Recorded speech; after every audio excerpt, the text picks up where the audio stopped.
നമ്മൾ ജീവിക്കുന്ന പോലെയുള്ള ഒരു സ്ഥലം, ഒരു പ്രദേശം, ആലത്തൂർ അല്ലെങ്കിൽ കുഴൽമന്നം, അതുമല്ലെങ്കിൽ നമ്മുടെ ഓരോ പ്രദേശങ്ങൾ, ആ പ്രദേശം പോലൊരു പ്രദേശമാണ് ഇന്ന് കിടക്കുന്നത്.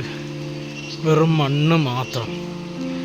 എത്രയോ വീടുകൾ, എത്രയോ മനുഷ്യന്മാർ ഇന്നും മണ്ണിനടിയിലാണ്.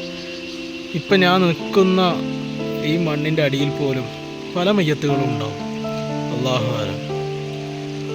ലോകത്തെവിടെ ഇങ്ങനൊരവസ്ഥ ആർക്കും വരുത്തരുത് എന്ന പ്രാർത്ഥന മാത്രമേ ഉള്ളൂ.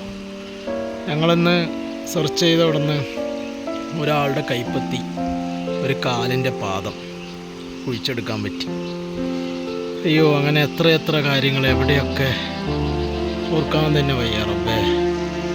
എന്താ അവസ്ഥ.